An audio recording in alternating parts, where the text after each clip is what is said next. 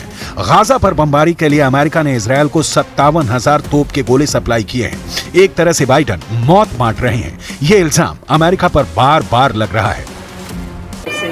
I'm at a hospital in Gaza, and what I'm seeing are babies, tiny babies who are dependent on incubators. Those incubators need fuel, they need electricity in order to operate. They're keeping these babies alive, and they need to keep it up.